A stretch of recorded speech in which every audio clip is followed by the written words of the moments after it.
It's another Football Friday at News OK Live. I'm Mike Sherman, sports editor of the Oklahoman, hanging out with our OU and OSU coverage teams for this weekend's games. Joining us from his swing on his front porch in Norman, Oklahoma, Berry Tramel, getting ready to leave for Fort Worth, not on the Heartland Flyer. Accompanying him on that trip, in the middle, Jason Kersey, who is abandoning his art collection, as far as I can tell, and he's joining us from Norman. He's now disappeared. Headed to the land of the Brazos River, Gina Mizell, our OSU beat writer, with Jenni Carlson, who will set some sort of Southwest Conference / Big 12 record when she watched the Baylor Bears play 11 o'clock on Saturday morning. But first, let us talk about time. We're going to try to make this snappy, folks. We're going to treat it like a play clock. You got 40 seconds to respond, and the clock starts when the previous question answer ends. I've got to get the questions in quickly. So let's start with the hiring season first. Coaching hiring season, lots of rumors floating out there. Gina, we'll start with you. What's the most likely destination for Todd Monken, offensive coordinator for the Oklahoma State Cowboys? Well, I think the options are definitely going to be better than what he had last year, which basically he was offered the job at Tulane, turned it down. He was in the mix at Southern Miss, which is obviously looking for another coach again after firing Ellis Johnson after an 0-12 season this year. So that's really the first one that I heard him, mentioned for, just because he interviewed for that job a year ago. But I think he's going to be able to get a better job than that. I think maybe somewhere like Cal would be a really good spot for him. Maybe somewhere like Colorado, although that's a pretty bad situation there in Boulder right now. So John Helsley first brought up Cal, so I will credit him for that, and I will say, as of all the jobs that are open right now, I think that's probably the most likely destination or the best fit for him. Gina, one more question about Monken. More likely or less, is it likely that he is more likely that he's in Stillwater next season, or more likely he's somewhere else? Somewhere else, I think. That's kind of just my lean. I think he's going to get some good offers based on what he's done with this offense this season. I know he likes Oklahoma State, but I know he wants to be a head coach. And so if the right opportunity presents itself, I think he's out the door. Jason, let's go with you and talk about the Sooners coordinators and offensive assistants.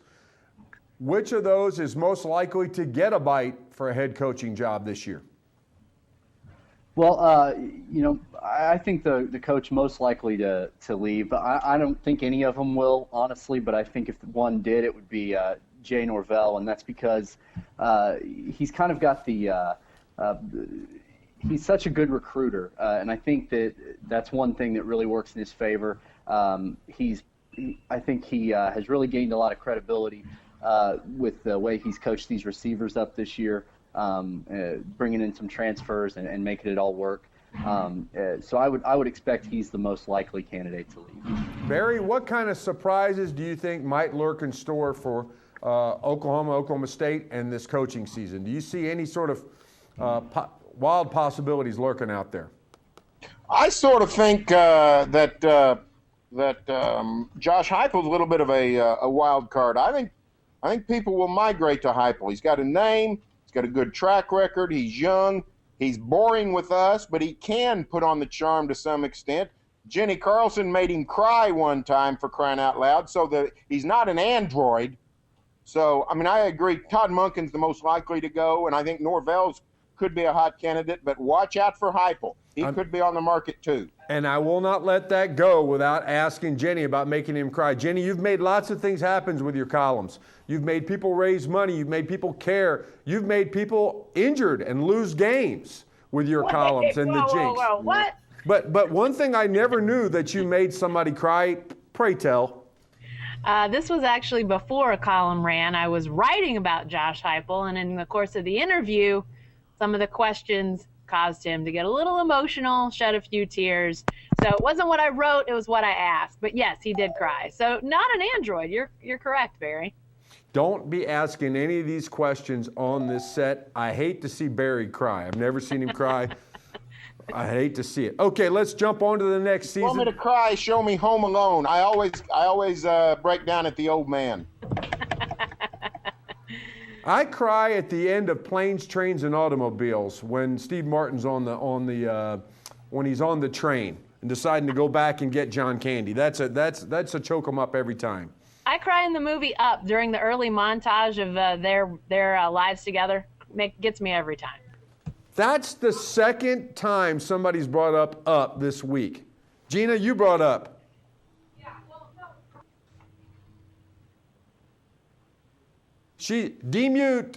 Demute. Sorry. Ryan Sharp was who brought up the first time on Monday. That's so right. He's sitting right behind me, but you can't see. But yeah, Up in Toy Story 3, the end of Toy Story 3, I was a sobbing mess. Oh, Toy Story 3, great, one of the greats. Jason, while we're on the subject of crying, what movie makes you cry? Come on. The Shawshank Redemption, 2 parts, the very end, and when the prisoner who gets out but can't make it on the outside kills himself. That makes me cry too. Those 2 parts. You saying the Shawshank Redemption makes me cry? For crying out loud, who would cry at the Shawshank Redemption? Watch that. Hey, it gets me every time, those 2 parts. Don't judge, Barry. Don't judge. Nobody Jeez. judged you with your Home Alone thing, for crying out loud. Yeah, I mean, Exactly. come on. Come on. Okay, let's get back on the seasons. It's a holiday season. Guys, where are OSU and OU most likely to spend the holiday season? We'll start with Jenny. Where do you think the Sooners are most likely to spend it?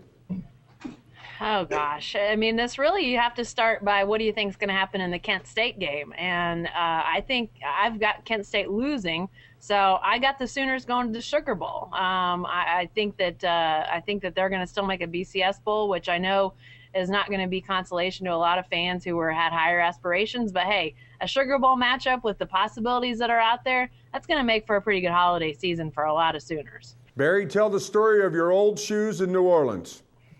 Well, I mean, New Orleans is a fabulous place to go if you got a good collection of old shoes. You can pack 3 or 4 old shoes, wear them a couple of days, then they'll be totally ruined, and then you can throw them away. It's a dirty, grimy city.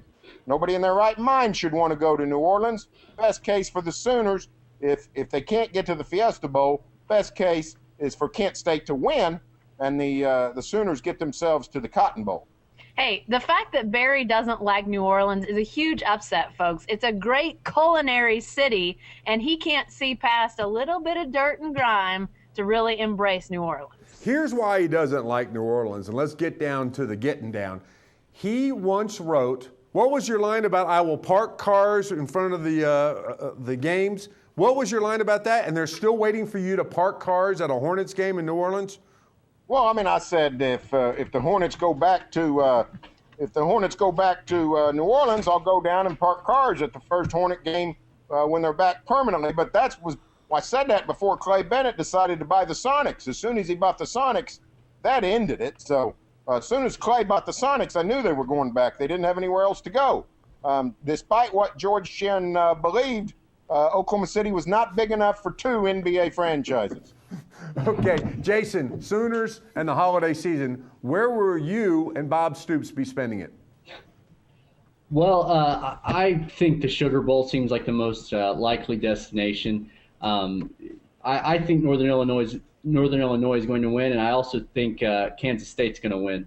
So I think the Sooners get the Sugar Bowl bid against Florida, and I think what Jenny said, I think it's a great end of the season for this team that had so many issues on the offensive line, so many issues on the defensive front.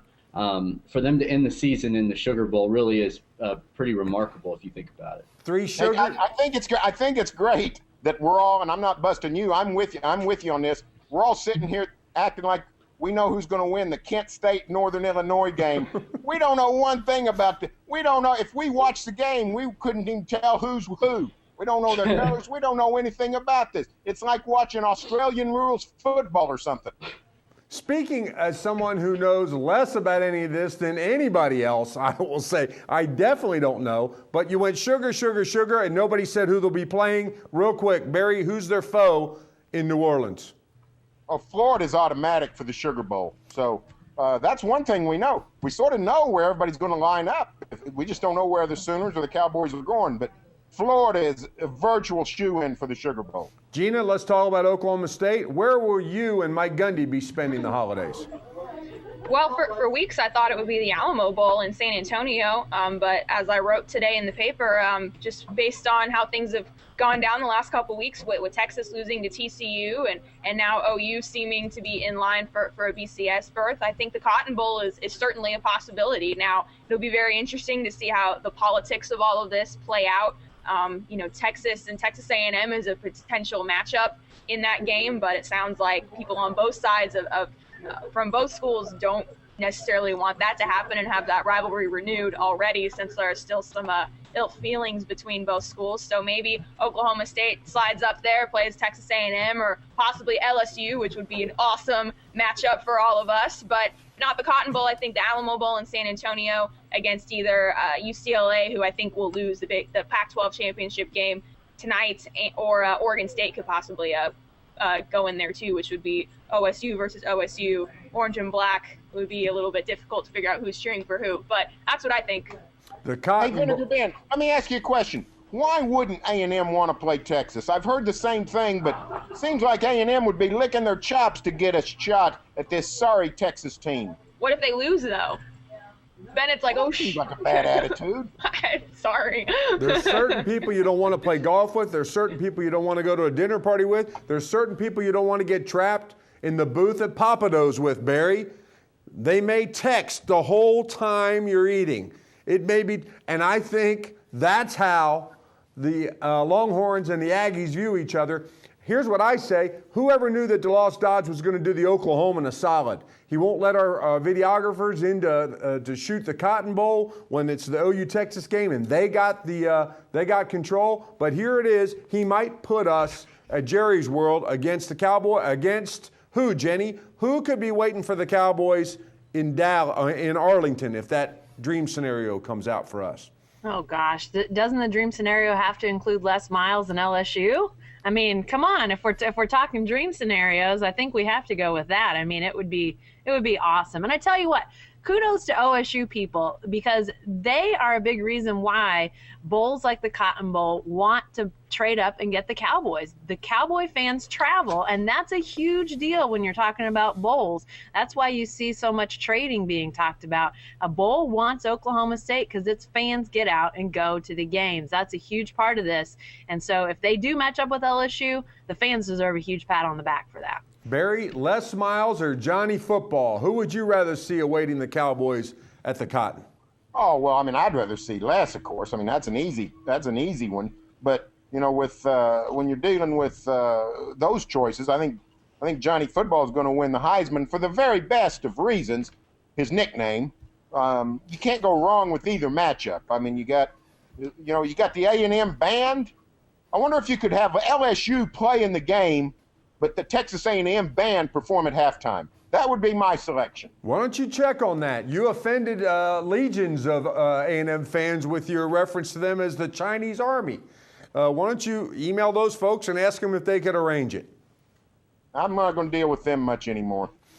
Let's switch thoughts to the end of the regular season, which for the Cowboys ends in the great state of Texas, in Jenny's favorite town in Texas, Waco. Jenny, home away from home for you. Tell us about your love of the Brazos. I have no choice to love the Brazos. I've seen Baylor 18 times in my career at the Oklahoman. This will be number 19.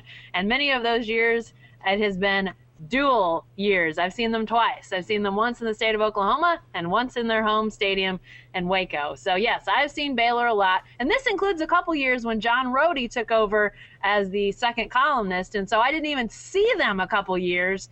And I've still seen them 18 times. So that tells you how much I've seen Baylor. But I tell you what, there's nobody happier to see Baylor on the resurgence than me, because that means better football games. So I'm looking forward to a good one on Saturday. Barry, somebody pass me a tissue. Oh, please. I got mustard You're on my the reason feet. I've seen all those games, Barry. how did this happen, Barry? How was it that Jenny ends up getting assigned to all these Baylor and, might I add, Kansas games?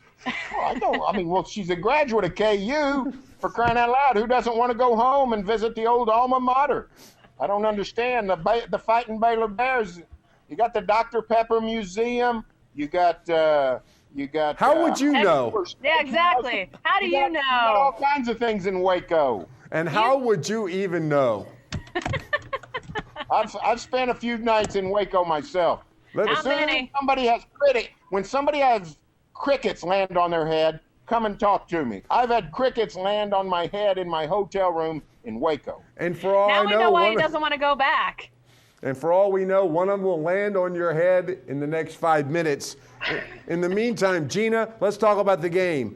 87-point over and under for the OSU Baylor game, the highest in the history of Vegas. Which side you got? I like Oklahoma State to win this game just because even after a really bad performance against OU defensively, I still think this team plays a little bit more defense than the Bears. But certainly after what Landry Jones and those receivers were able to do to Oklahoma State secondary, particularly the cornerbacks, that's got to worry you a little bit, probably a lot if you're a Cowboy fan. And it wasn't anything over the top. I mean, it's pretty rare to see a guy pass for 500 yards and there isn't some sort of 50, 60, 70-yard bomb over someone's head when there's a busted coverage. I mean, everything was just easy comeback route straight at the sticks, just a quick drop, throw, and just move the chains. So with Nick Florence, what he's done filling in for RG3, Terrence Williams is having an unbelievable season, might win the Biletnikoff Award.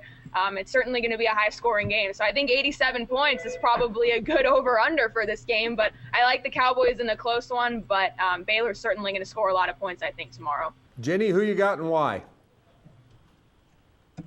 I'm going to go with Oklahoma State, and I got them scoring a lot of points. I think 45-35 is what I picked. So I guess I'm officially under the Vegas number, but still, I think it could potentially go much higher than that. I think Oklahoma State, I mean, they're going to have trouble stopping Baylor's offense. I talked to Bill Young, and he brought up some really interesting stuff about how this Baylor offense works. He says, they line up their wideouts all the way to the boundary practically. He said it's even wider than anybody else in the Big 12. And then if a play runs away from him, instead of running downfield or acting like they're going to do something, they just stop. And so when the ball's ready to be snapped, they're right there. He said it really makes them tough to defend because they're doing some things even different than other spreads. So they're going to score, but I think Oklahoma State's going to score as well. We saw them score a bunch last week at OU. I don't think there's any reason to think they can't score against Baylor. I think that Oklahoma State wants to rectify for last week. I think they win in Waco. Barry, who'd you pick and how confident are you in that pick? Oh, I picked Baylor in an upset. I got 0% confidence in anything I pick. I'm just picking. But I needed a Big 12 upset special, and I think it's a horrible spot for OSU. The last 9 times that the Cowboys have played Bedlam before the end of the season, they've lost the next game. I think it's a tough emotional spot, especially 2 things. One, coming off the loss the way they lost, heartbreaking at the end of the game, and they're going to a team that's hot. Baylor's had 2 great wins in a row, senior day in Waco with a great offense. Everybody said goodbye to Robert Griffin, but Baylor says goodbye to Nick Florence on Saturday. He's an excellent senior quarterback. I think it's a tough spot for the Cowboys. Jason, let's talk about OU at TCU. The over-under's not 87, but let's just say this. Will the OU defense hold TCU under half 100? Yeah, I think they will this time. I think they'll get a little bit more back on track this week. TCU's got a good offense. Their quarterback stepped into a tough situation and has played really well. But I don't think they have the firepower to hang with OU the way OSU and West Virginia and even Baylor did the last 3 weeks. So I think OU will be able to play a little bit better defense this week. Jenni, what's the question of OU TCU? What's lingering out there that this game will prove or disprove? Well, I've seen TCU as Gina in person. We saw them at OSU, and their offense is definitely a more one-dimensional type of offense. Their quarterback doesn't throw it very well. I hope whoever just dropped whatever that was is okay. Sorry. That's okay. I'm worried about somebody's foot. No, I'm not sure that this is going to show that Oklahoma suddenly has a great defense or anything. But I do think their defense needs to play much better against TCU. They need to, get back to holding people under 50 points, far under 50 points. And I think they'll have a chance to do that. I think they're going to take care of TCU and keep the momentum going that they seem to have built at this point, even though the last 2 weeks have been really close calls for them.